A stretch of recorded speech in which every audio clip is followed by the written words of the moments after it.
Welcome to Life Her Podcast, the podcast that guides you from the 9 to 5 grind to the freedom of your own path. Discover how to conquer life's challenges while pursuing your passions with unwavering faith. Because being an entrepreneur is not easy. So let's get to it. Hey everyone, I'm Yvette Lloyd, host of Life Her Podcast. Today, I have the honor of sitting down with an absolute powerhouse, Felicia Ford. She's a growth strategist and CEO of Felicia Ford Corporation, the founder and editor of Strategic Edge, Power Moves for Businesses and Nonprofits, and host of her podcast is called Impact Innovators. Felicia is known for helping leaders build without compromise and balancing vision and laser focused action. In this episode, we're going to dive into how she creates her transformative outcomes and also systems that she uses to cut out the trials and just different things as far as trusting your own leadership style and the powerful moves that you can make. Whether you're a business owner, a nonprofit leader, or just someone who knows that she's meant more than anything, let's welcome her. Hey, Felicia. Hey there. Thank you for having me. Thank you. I really appreciate you for being on my podcast show. I'm so excited to be here with you. Thank you. Girl, I am too excited because branding and marketing and everything, having a strategic plan when it comes to everything, it matters a lot, especially for people like me that's an introvert. Believe it or not, I'm an introvert too. What? For real? Yeah. Yes. Oh my gosh. So you've worn many hats and powerful hats at that. A growth strategist, founder, editor, podcast host. What originally led you down the path to impact driven leadership and strategy? It's an interesting story. And it was only in hindsight that I could even picture what it was that I was actually doing. I started off in undergrad. So this is 20 plus years ago. I'll just say that. But I thought that I was going to be an extradition officer for the FBI. What? Girl, that's just some just left field. Okay. I wouldn't expected that. A lot of people wouldn't, and I probably haven't told this story publicly on a platform ever. But yeah, I thought I was going into law enforcement, and so I started off as a criminal justice major at Old Dominion University, and I eventually found myself on a path towards education. And then I changed my mind again. And so when I was, had all these student loans and was like, wait a minute, you're going to have to pay this back. I was like, let's get it together. Let's graduate with something. And then we'll see where we land. So my undergraduate degree is in occupational and technical studies with an emphasis in fashion merchandising. So I'm not a brand strategist, but that part of me that likes to put things together and understands color theory and psychology and all of that. That's where that came from. But I would say a day before my graduation, I was a part of a live CD recording, because back then we said CDs, right? Album recording. So I had auditioned as a background vocalist. I did that. And so I really wanted to see where that was going to take me. And so we were touring with this artist, and I needed to have regular money and not just, a little bit of money here and there from background singing. So I ended up getting a part-time job for a foster care placement agency as a mentor. Within 2 weeks, that was a full-time job. And so I didn't have a background in social work. I didn't have a background in counseling, psychology, any of that. I was just good with people. And so that job really was the platform to launching me into this work of working with families and children and the justice system and all of that. And I was already a volunteer in different capacities in undergraduate school and, in my younger years. And so that's just always been a part of who I am. But what happened after that was not planned. And so I'm skipping over lots of parts here for brevity, but when I started my second business, I was a growth coach working with women business owners and planning retreats and gatherings and building community. And then I realized that I did not want to coach anymore. I wanted to do something else. And actually, when everyone else had to pivot in 2020, I did too. And instead of being the growth coach, I branded myself as the growth strategist because I'd been down all these roads of fashion and music and civil service and all of that. And, it's people say jack of all trades, master of none, and they don't know the rest of that quote, which I don't know verbatim at the moment, but it's something like it's better than a master of none. And so I put all my skills together and here we are. That is amazing. Just the fact of like how God just shift us in so many directions in the least expected direction. It's like you be knowing your gifts, but sometimes you have so many you don't even know which way you want to do. So you just end up Exactly. with most of them. Exactly, exactly. And I've even had people say to me, because in my community, I would show up to this one, it wasn't really a networking group, but like a community group of others in the community, serving in the community. And I'd come in and I'd introduce myself and I'd say which organization I represented. And I remember someone saying to me, "You switched jobs again?" And I said, "No, I got promoted." So each shift was a promotion. It was a an opportunity for me to gain more skills that I did not through my education, and I didn't know where the Lord was taking me, but I'm so glad he did. You know what's so crazy?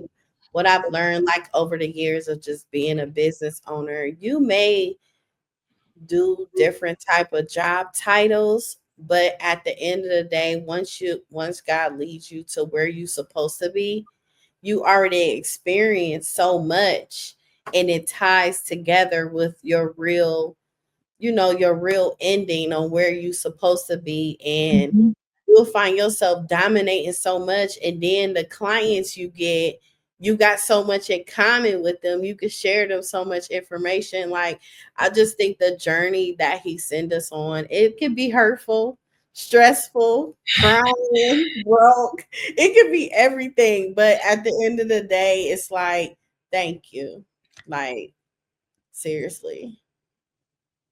I shared this story with my girlfriend, and she's the only person that I've ever shared this with, but I'm gonna share it with you today because you mentioned being broke, right? Um, in my experience of working with youth and families, I never knew what poverty was, right? Like I didn't have that experience. I'm grateful to have had a loving family and a great childhood. And as often the only Black woman in some white spaces, people have assumed that because I'm Black and their clients are Black and poor, that I can immediately connect with them and their povertyness, right? Right. And I'm like, "No, no, no. I have no idea what that's like. I'm not the token Black woman here, but I see people as people and not because of their socioeconomic status." But I was teaching, and you would think like, "Oh, professors, they got it. You're good." No, I was so broke. Like I never use that term, but I was so broke that I had enough gas to get to the campus that day, and I knew I would not have enough gas to get home. And so I was like, well, if I don't go, I don't get paid, but I'm going to go. I drove to campus, and when I got in my car, I left the parking garage and I was already on E before I left. You know how your car tells you how many miles to empty? Well, Yeah. started the car up, getting out of class, got in the parking garage. There was a gas station right across the street. I'm in downtown Norfolk, and I was like, "Well, Lord, I'm going to the gas station because somebody's gonna give me gas because I don't have it." And I showed up, and would you believe that one of my church members was there? And I don't remember what I told her, but I know it wasn't the truth, so Lord forgive me. But I was like, I live, 7 minutes away, but I don't know what I said, but she knew. I think she really knew, and I haven't seen her since, but she filled my tank up that day, in more ways than one. And, that 25, $35, whatever it was, um, I felt like that was the Lord showing me in that moment that when I'm empty, he will always make a way. Yeah. Like he really do. Seriously.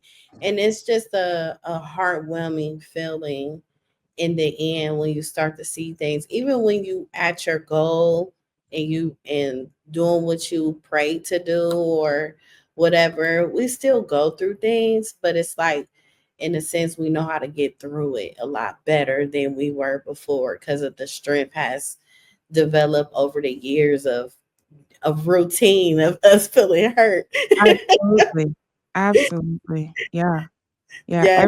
Every level, every I think sometimes we hear that buzzword of, going to the next level.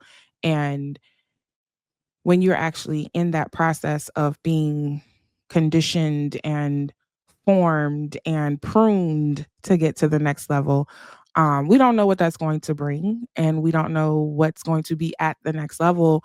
And that's the only thing that I could get from that lesson is that, I needed another level of faith to get to the next level because I didn't, I was at the college for probably a total of 6 years. And that season there was no explanation for that season for sure.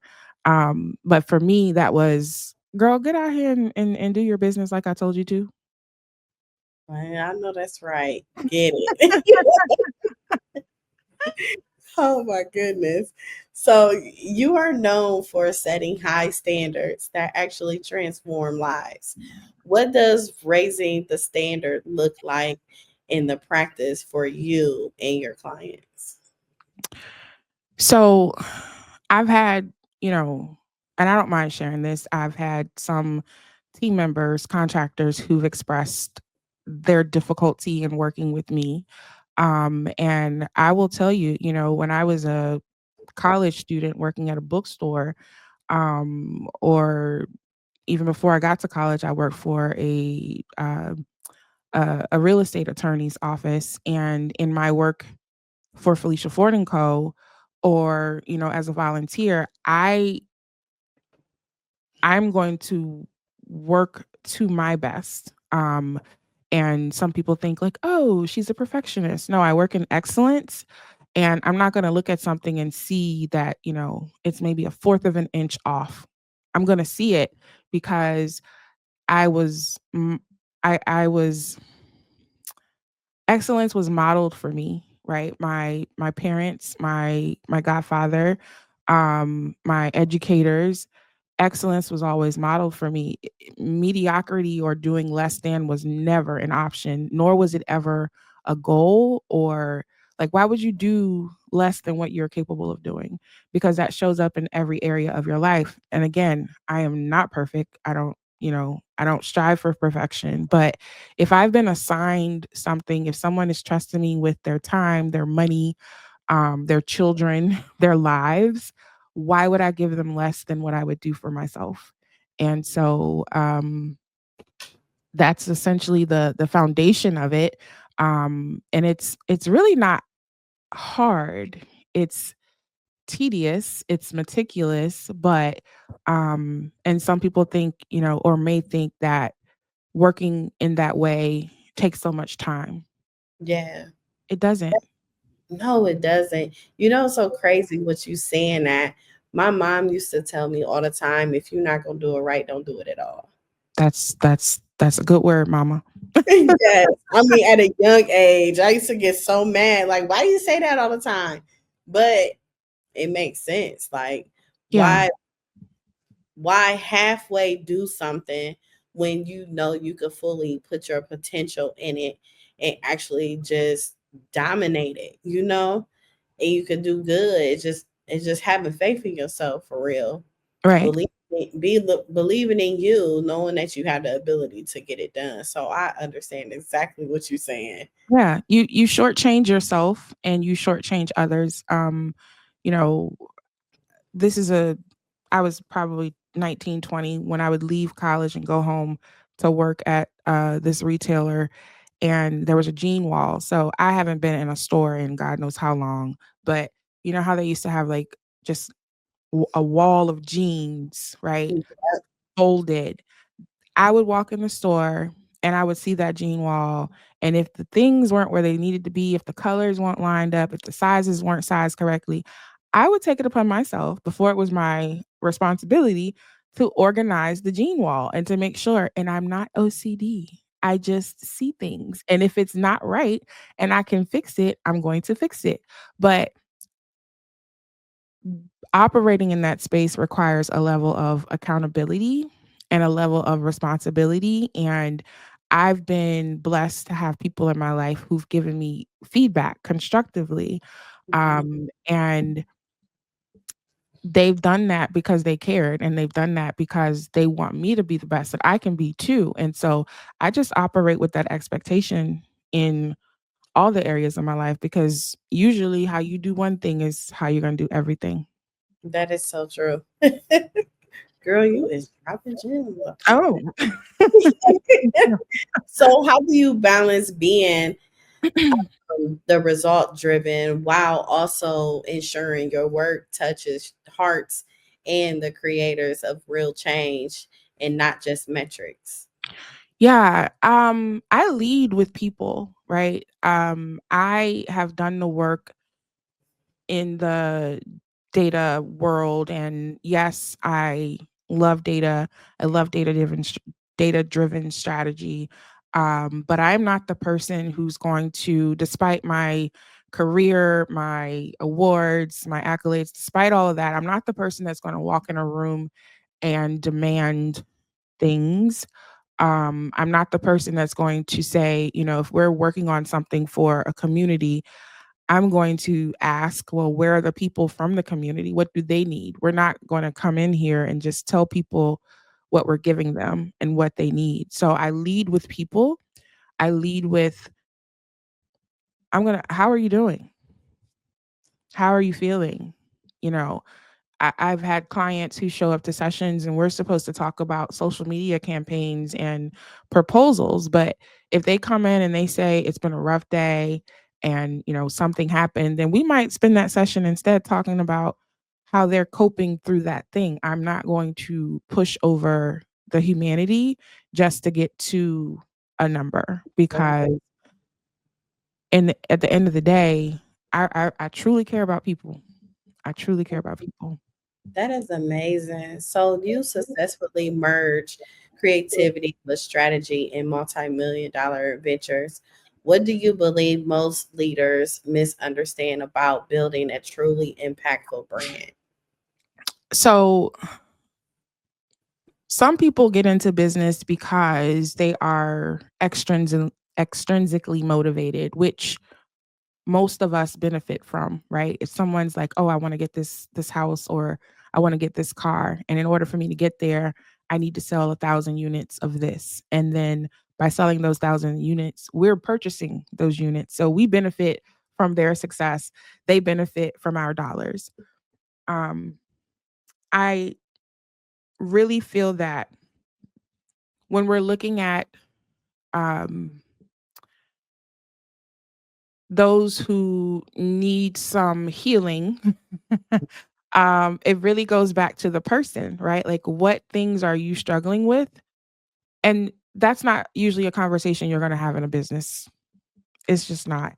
But I'm wired that way, and I can't help it. I really can't.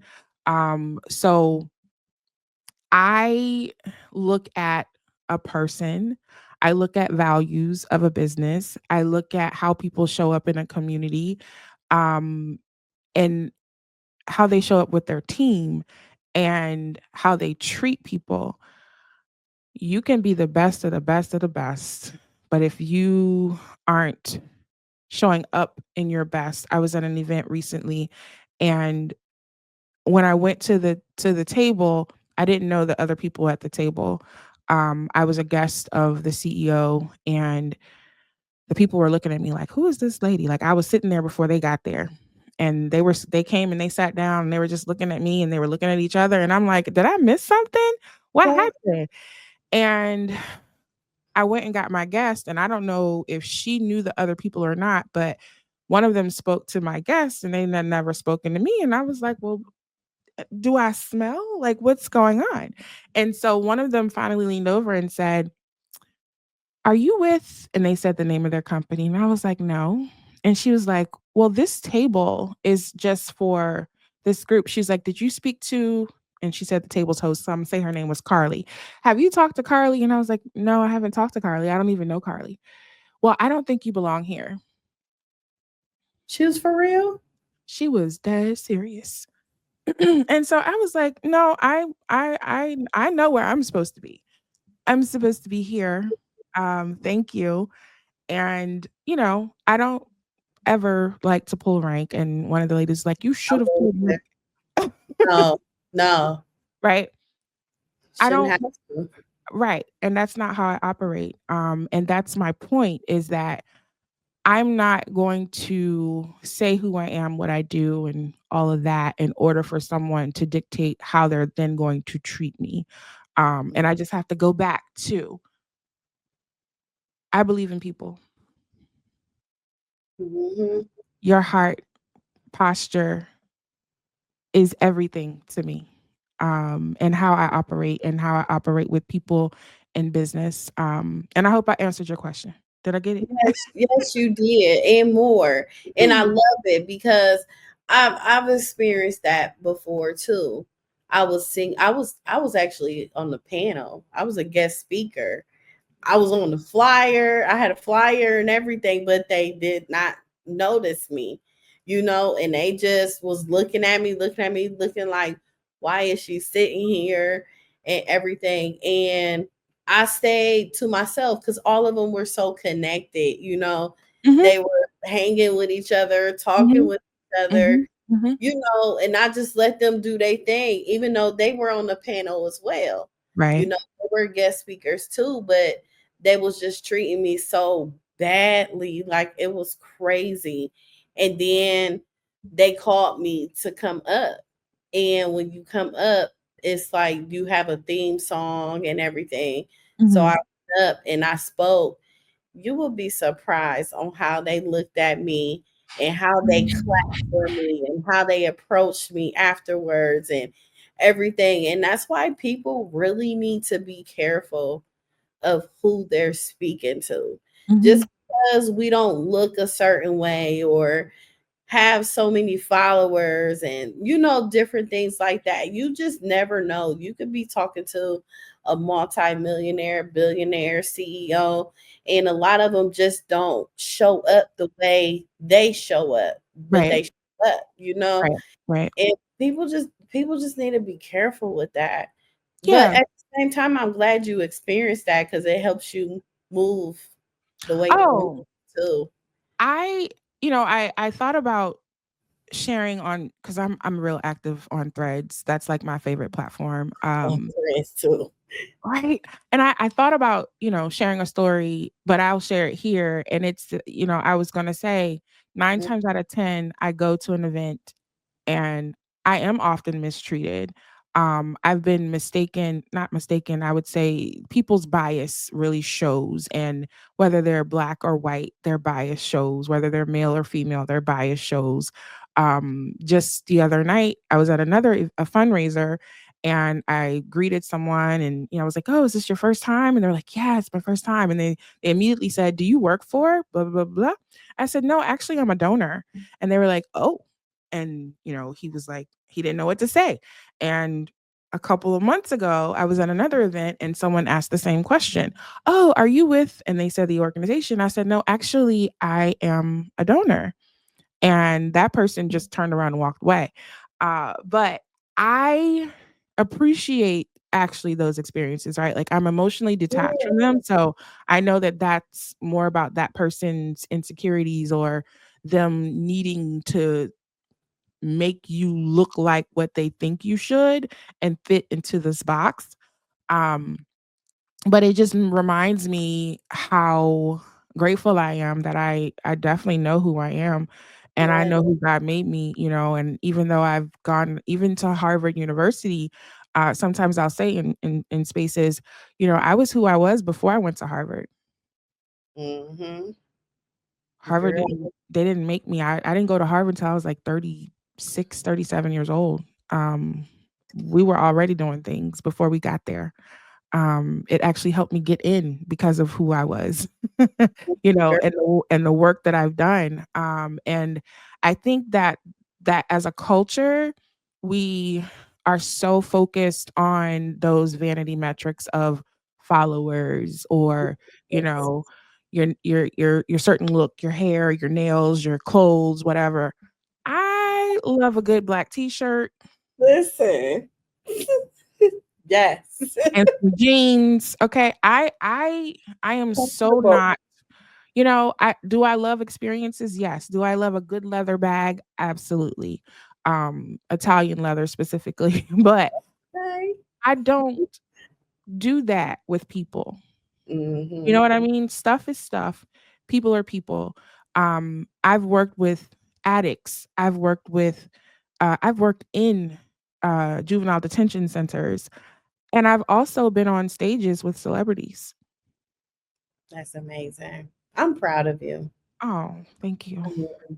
Thank you. So you're a Harvard fellow and top 40 under 40 honoree, and you are an amazing leader. What have those experiences taught you besides what we just discussed of the responsibility that comes with influence? When I was at Harvard University, I probably had the highest amount of stress I have ever had in my life. There was a lot of weight on my shoulders to carry this work for this community and the rigor that was required during that time. No one knew about. I didn't, you know, I don't even think I had time to talk about it. It was get up and do. It was research and do. It was create and do. It was pull people together and do. Um, my top 40 under 40 recognition came probably after I graduated or maybe the same year that I graduated. Um, but I actually was selected to speak with my for my class at graduation, and this is also the first time I'm saying this publicly, but I felt I was like, I don't know how to feel about being asked to speak. Like it's a huge honor, but I was carrying so much. I will say that one of the things it taught me, all of those things taught me was that there are people who will support you. There are people who will be with you in those moments, despite what those titles bring, because some people will treat you differently because you have the title, right? I mean, we saw that, the positive and the negative of it. But there are people who love me for Felicia, right? Me barefoot and out here in a ponytail. There are people who will distance themselves. That was a hard lesson for me, is that friendships that I'd had, relationships that I'd had, there are people who will distance themselves. But as a human being, you grieve those things and then you celebrate those other things. And then what really sat with me from all of that is being able to sit in prayer and even in meditation and in journaling and to honor God for the path and to honor him for those levels of preparation. You know, all of that happened incrementally because I told you when we started, I wanted to be an extradition officer for the FBI. Yes. If I would have gotten my way, who knows what I'd be doing, right? But, Yes. you know, there were other plans, and those plans included most often working anonymously. for people. And when I say people, I mean thousands of people. Like some people have no idea who has been behind the curtain orchestrating on their behalf. And I'm okay with that because, again, I know what the Lord has given me to do, Yeah. right? And I am operating for an audience of one, and that's Him. So, other words, other, it's taught me focus. Mm, I bet it did, man. But that's the thing too when it comes to people really not knowing who you are. Being in the background like that is peaceful too. It is. It's very peaceful, and I learned that as time progressed. But just being behind the scenes and just putting in work and just changing lives, building futures and everything, I feel like it's a lot more rewarding when people really don't know who's behind it. Oh, yeah, because I'm my motivation isn't predicated on somebody else clapping for me, or my joy isn't predicated on someone criticizing me. Hmm. It's So like water off a duck's back. it really is. So tell us about the momentum icon framework. What is it and how has it helped your clients elevate their presence and purpose? So I have so many ideas all the time, right? And I need to rein myself in. And so when I was trying to figure out, I had this proprietary process of how I work with businesses as a consultant, but then I needed a process for how I work with clients as a strategist. And I wanted initially to call it the Changemaker icon, but Changemaker was trademarked by somebody else. Okay, admittedly. But I've always also talked about momentum because when you're working with people and when you're creating change, when you are driving change, I know it's a buzzword right now, but people don't understand the amount of work it takes to change people's minds, to change adults' minds, to change behaviors, to change policy, to change laws. You don't just get up one day and be like, okay, we're going to go and change this and let's get, 1,000 signatures and then it happens. No, no, no, no, no. That's not how that works. But I've always talked about momentum, and words mean a lot.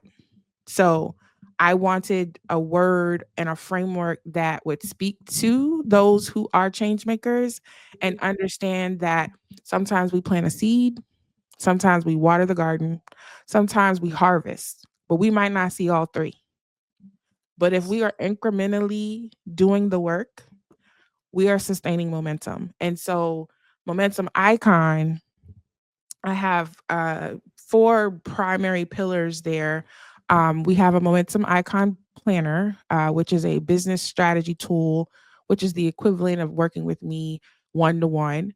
That actually will be released in about 2.5 weeks. But then Momentum Lab, now, we've got all these accelerators going on right now. There are business coaches in the online space, and sometimes those who work in communities in brick and mortar, they're like, oh, we need something, we need someone, but we don't have it. We don't have the big budget for it, but we need the work. And so I created Momentum Lab to be a space for change makers, solo business owners, coaches, consultants, agencies. Um, Come in and ask your question, get your question answered by a strategist. And then once a month, I'm teaching on marketing, operations, or sales because of all the skill sets that people have, even if they have a brilliant idea, they're usually lacking in a sales strategy. How do you sell your product? They're usually lacking in a marketing strategy. How do you speak about your product and get attention around it? And then how do you do this and not work 18, 20 hours a day? And that is the operations part of it. And so that's Momentum Lab. Um, I have an accelerator that doesn't operate like the other accelerators. My accelerator, the acceleration of it is you're going to get this faster than you would if you were to go and Google and chat GPT all the Yeah. things, right? Come talk to me. Been there, done that, worn the t-shirt, or someone in my network has, and we can just help you do this in, 6 weeks to however much time you need, instead of you doing it the expensive way, which is trying to piecemeal it on your own. And so we've rebranded companies. We have created sales campaigns that have generated a lot of money. Um, and for visibility campaigns, we've grown visibility. We've placed clients with earned media placements, Prevention Magazine, House Beautiful Magazine. Um, there's just been a lot of progress towards Mhm. what their end goal is. I feel like you just cussed me out. Oh no! Oh no! Especially on the sales part. It's just, I don't know, like it's very difficult sometimes when you are building a brand, when you know so much, and you got to have that pitch like right in the beginning when you're talking, and Mhm, to grasp your audience. And it's just, sometimes it's an overthinking process. mhm. Sometimes it's just like I just don't know where to begin. And I Right, know right. it's a lot of business owners that feel that way, and they just feel like just overwhelmed Yeah. overall. So, like, what is the first steps that someone could take when they feel stuck, but they know that they're called to lead and create Oh, at a higher oh, level?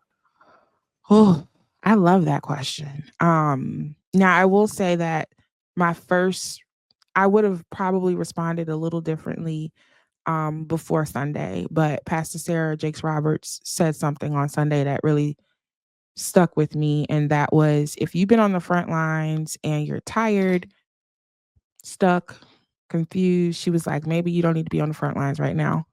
Go take a seat and somebody else can come to the front lines for you. So in this case, I would say if you're feeling stuck and you're not sure what to do, don't go to Google unless you're trying to find a person to help you, because there's someone that was on my podcast recently, Nicole Murphy of Barter Black. She says, stop trying to be the chief everything officer. I don't like her either. She just puts me out too. But we're all guilty of it because as leaders, we think we have to fix everything. And we don't have to fix everything. What we have to do is be responsible for it, right?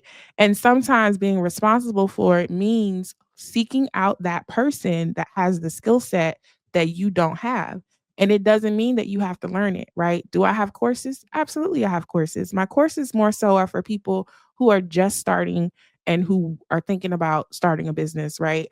But if you are in business and you don't know how to sell, then you need someone to come in and create a sales strategy for you.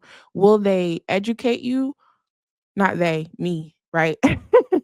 Will Okay. I educate you on what it means to sell? Absolutely, I will. But will I expect you to understand all the things and all the parts? No. But I'm going to show you this is what it looks like to sell your product for your industry and your audience.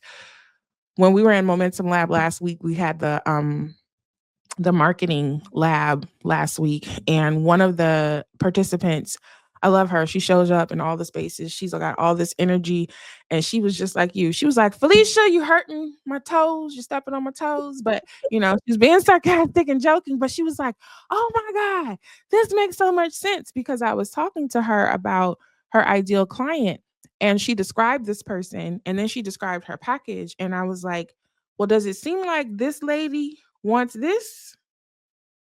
And we don't think about you don't think about what your client can afford. That's the wrong thought. The thought is, what does it take to maintain operations in your business? And then what is the market considering to pay for that, right? How do they value it? And then we look at what we're going to charge. We don't just arbitrarily pull a price out of the air and say, oh, we're going to charge $4.97 for this because that's what they did over there. No, no, no, no. We don't Yeah. do that. Yeah. Yeah, and a lot of people have difficulties with that. Especially a lot of people that reach out to me in the beginning process of their brand and everything. It discourages them Mm. because they will ask them, "What is your budget?" Mm-hmm. And it's like they get so discouraged because they don't want to say something so low, but yet they don't want to say something so high.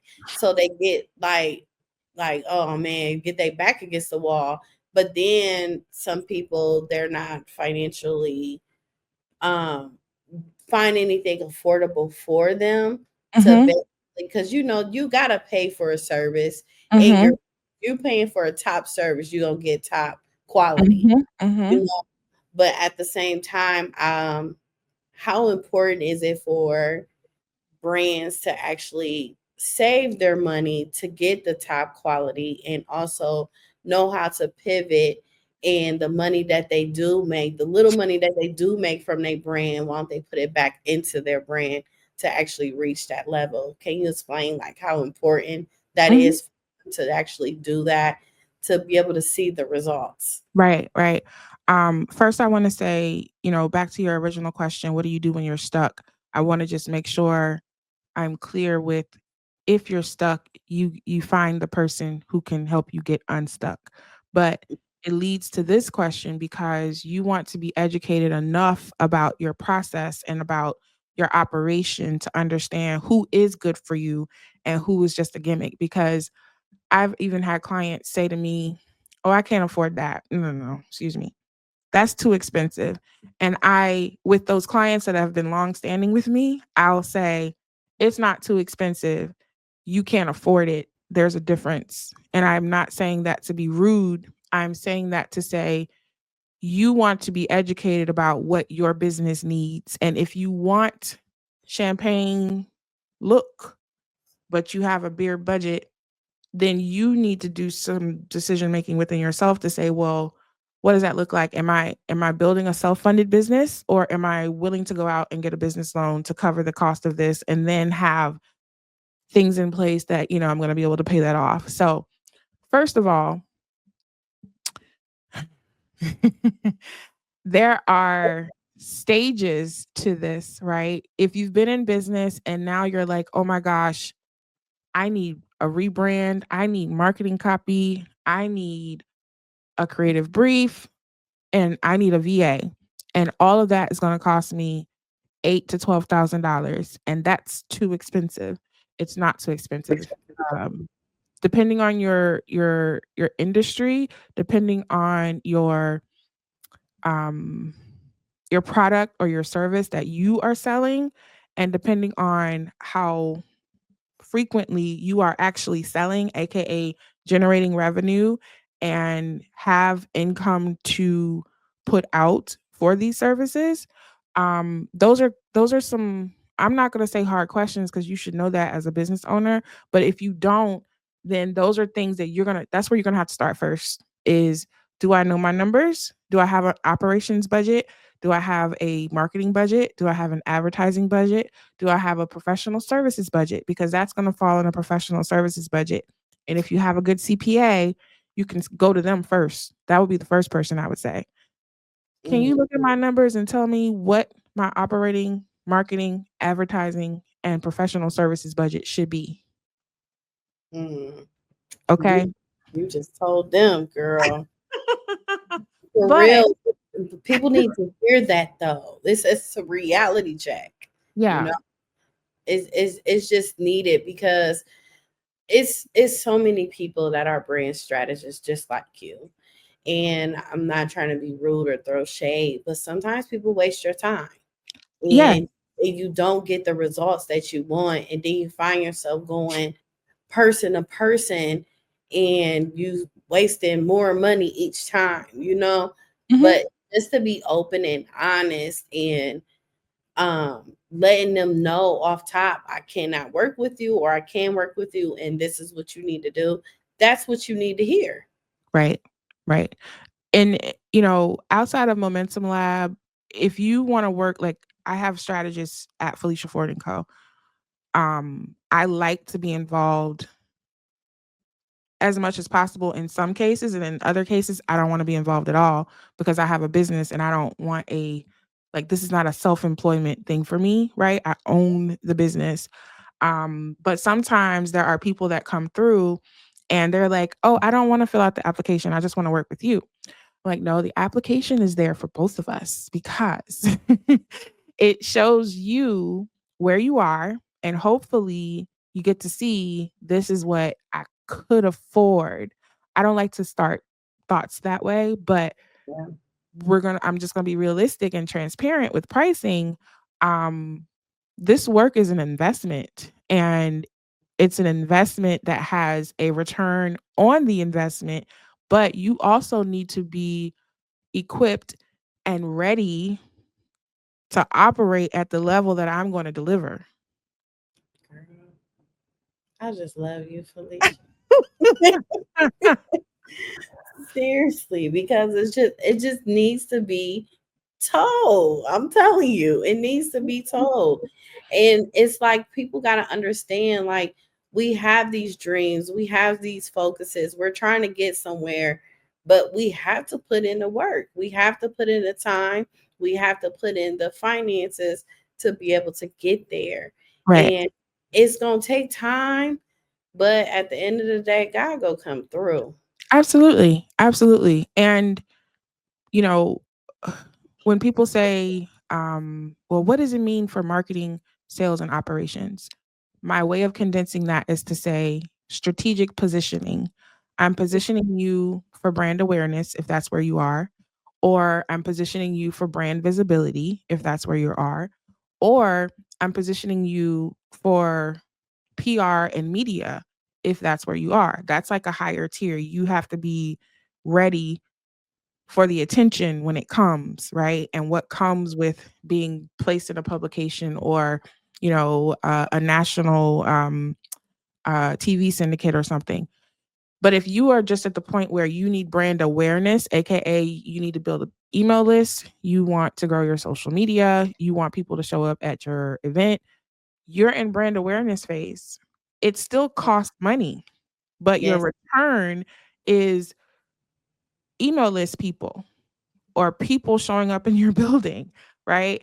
And then if you're at the visibility stage where, okay, we've done some brand awareness, but we don't have a team large enough to get us to where um, we're going to get more sales, right? So I do kind of educate as I go along because sometimes people need that. And then sometimes people don't care, right? And sometimes they're like, oh, just talk to my CMO or talk to the COO or talk to the program manager. That's fine. However, I Mm. need you to understand what this process looks like. I am not a startup person. I used to work with startups. But people don't have that understanding of all these pieces. Like, well, why do I need branding? Because your colors speak to people. Yeah. Well, why do I need, copy? Because I'm a technical writer, I'm an academic writer, I am not a copywriter. Yes. So somebody has to spend their time creating and researching on your behalf to create this for your business. And so um, people who want other things for their business and they want to grow the brand of their business in order to then get to the next steps, you start with having a conversation with someone. Ask for a consultation. I have some that are paid, and other times, if your application warrants, then I'll do a complimentary consultation. But what looks easy is only because I've been doing it for 20 years. Yeah. That's a long time, girl. That's a long time. Yeah. So what is one belief or mindset shift that helps you unlock your next level, and how can other leaders start adapting into it? The one thing has to be that you believe in yourself. Yes. And I'm not talking about arrogance. I'm talking about radical, disruptive belief that what you have is what God gave for you. You're not looking over here at what they're doing or over there at what they're doing. You are focused, you are intentional, you are dedicated. Your mood swing won't change it. The doctor's report won't change it. Your relationship status won't change it. You believe in yourself. That is so that's so needed. So what is something you no longer could promise on as a creative and woman and a business owner? Um, I will say this is a work in progress. There are times in my life where I have, gone hard, right? That hustle culture, the Yeah. grind it out. I don't do that anymore. Even as recent as, my time at Harvard, and it's been 3-4 years now since I finished that program, but I was pulling 18-hour days because I was a fellow, I was running a business and a nonprofit. And that was what was required of me because I chose that. But I also said to self, I'm not available to overwhelm and I'm not available to stress. And I Mhm. didn't have a nervous breakdown. Now, was I tired afterwards? Yes, I took a 9-month break from everything after that time, but I no longer compromise my rest and I no longer compromise my health because I've I've done the push, push, push, go, go, go, and I don't Mhm. do that anymore. Yeah, it'll tire you out, and life is too short, and then at the same time, all we have is time for ourselves in Mhm. the 24 hours. So I'm glad to hear that you decided to choose yourself in that area because that is so Yeah, needed. yeah, yeah. That that's good. So what does legacy mean to you, and how can business owners start their intentional journey today? Um, First I'll say that not everybody is interested in legacy. They're That's not. true. Some That's people aren't interested in it, but I am. And so legacy for me is not just family, but, you know, community, because we have our chosen family and that they're part of community. But for me, it is in my DNA to help people. It's, my family, we're a tribal people.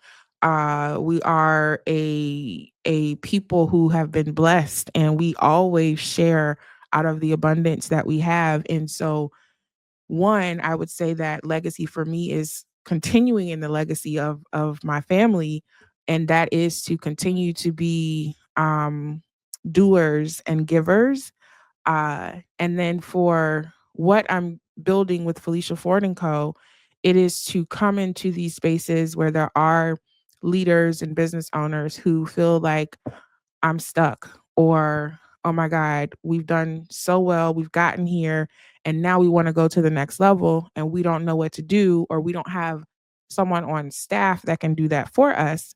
So my legacy there is let's do it. Let's go. Like you committed? I'm committed. Let's do it. With National Black Girl Month, which starts next week. Um, and I don't want to share too much of that because we talk about that on the podcast on Thursday. But Okay.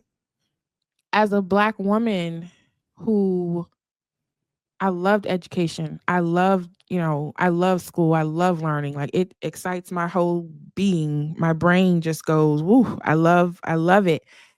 And then to see what I saw when I did my research about the frequency that Black girls are disciplined in school systems, um, and Black boys even more so, the legacy there is Black women, Black girls, the world is going to see us as they see us, but will you see you as you are?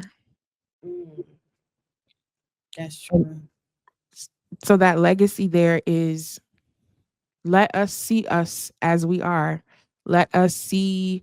our complexions, our hair textures, our width, our height, whatever it may be, and honor who we were created as when the world is telling us to be something else, or that we're too much, or that we're not enough. And so legacy to me is exhausting all of the skills that have been imparted in me and getting it out. Now, I don't believe life is short. I believe life is long. I'm going to claim that, right?